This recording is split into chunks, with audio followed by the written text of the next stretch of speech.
백종원의 승부수가 적중했나? 뭐 어떤 승부수가 있었고 실제 적중했는지 안 기자님 어떻게 된 겁니까?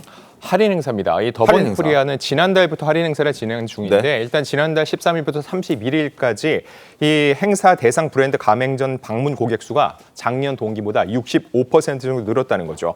이번 달도 진행 중인데 1일에서 10일 기준으로 해서 역시 57% 이상 늘었다는 겁니다. 역시나 주머니 사정이 얇아지면서 할인에 대해서 대중들이 민감하게 반응을 하는 것으로 보이는데 네. 그 백다방 같은 경우는 라떼 1,000원, 아메리카노 500원에 지금 판매를 하고 있고 그로 인해서 지난 10일부터 12일까지 10배 이상 매출이 늘었다. 이런 점포주들의 이야기도 있었습니다. 자, 이외에도 또 중식 프랜차이즈 있죠. 이것도 하루에 짜장면이 100그릇 정도 나갔는데 이 행사 기간 중에는 800그릇 정도 나갔다고 얘기를 했습니다. 그동안 백종원 대표 그리고 더본 코리아에 대한 이미지 실수로 인해서 매출이 급감했던 것에 비하면은 비약적인 성장으로 보여집니다. 네, 알겠습니다.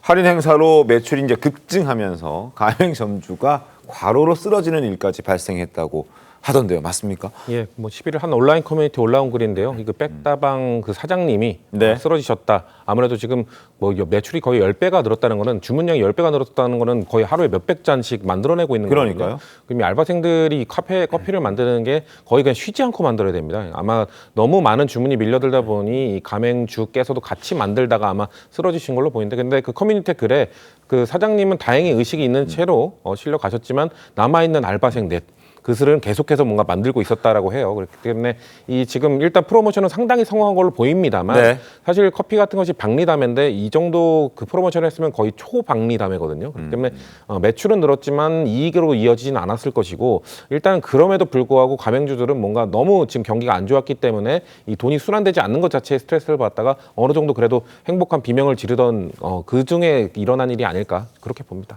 이경민 변호사님. 근데 이제 할인 행사할 때는 뭐 저렴하니까 엄청나게 저렴하니까 막 손님들이 몰려갔을 수 있는데 끝나고 나면 다시 손님이 끊길 수 있잖아요. 그렇죠. 이 아무래도 그러다 보니까 점주들도 지금은 이제 괜찮다 이러면서 이제 뭔가 나중에 할인전이 끝나고 나면 또 손님이 줄어드는 게 아니야 이렇게 걱정을 하는 것 같거든요. 그래서 백종원 대표 같은 경우에도 일단은 뭐 할인전 같은 경우에도 일단은 뭐 앞으로도 정기적으로 뭐 열 계획이다라고 밝히면서 네. 그래도 근원적으로 이렇게 재방문을 유도하는 게 이제 필요하다 보니까 뭐 신메뉴를 개발하는 식으로 이제 여러 대책을 내놓겠다라고 입장을 밝히고 있어가지고 아마 이 할인전 이외에도 뭔가 더 이제 뭐 소비자들한테 다가가는 그런 노력을 좀 기울이지 않을까 이렇게 좀 추측을 해볼 수 있을 것 같습니다. 알겠습니다. 그런데 이런 가운데 백종원 대표가 또 한 번 또 다른 일로 논란이 또 불거졌습니다. 예산에서 열린 축제가 있는데요. 여기에서 백 대표 측이 소비 기한이 지난 식자재를 사용했다는 의혹이 제기된 겁니다. 실제로 소비기한 얼마나 지난 걸 쓴 겁니까? 5개월 정도입니다. 5개월 정도 지난 거요? 네. 시청자들이 제보한 몇몇 사진을 근거로 해서 한 유튜브 채널이 이런 문제를 제기했는데 네. 지난해 10월 해당 축제가 열렸습니다. 축제가 끝난 직후에 찍은 사진이라면서 불고기 소스, 마요네즈, 오징어 튀김 이런 물품들의 소비 기한을 찍어봤는데 최고 5개월까지 지난 물품이 포착이 됐다는 거죠. 사용하면 안 되는 것들을 썼다는 거네요. 그렇습니다. 자, 이에 대해서 이 채널을 운영하는 김모 PD 같은 경우 이 정도면 음식물 쓰레기통에 들어가야 될 소스를 축제에 썼다고 비판을 했습니다. 네. 자, 이에 대해서 이제 백종원 대표 측은 보관만 했을 뿐이고 축제에 사용하지 않았다는 주장을 내놓은 것으로 전해졌는데 이에 대해서 김 PD는 추가적으로 당시 축제에 참여했던 상인들의 인터뷰를 제시하기도 했는데 실제로 이 소비 기한이 지난 물품들이 현장에서 사용됐다는 증언까지 나온 상황이어서 네. 좀 더 확실하게 이 상황의 진위를 가릴 필요가 있습니다. 그렇군요. 한편 충남 예산 지역 주민들이 백 대표를 응원하는 또 현수막을 내걸어서 화제라고 합니다. 한쪽에서는 비판하고 또 한쪽에서는 응원하고 있는데 이건 어떤 내용입니까? 네, 백 대표가 원래 충남 예산 출신이죠. 그리고 2018년부터 군과 협약을 맺고 계속 예산실장을 활성화시켜 왔습니다.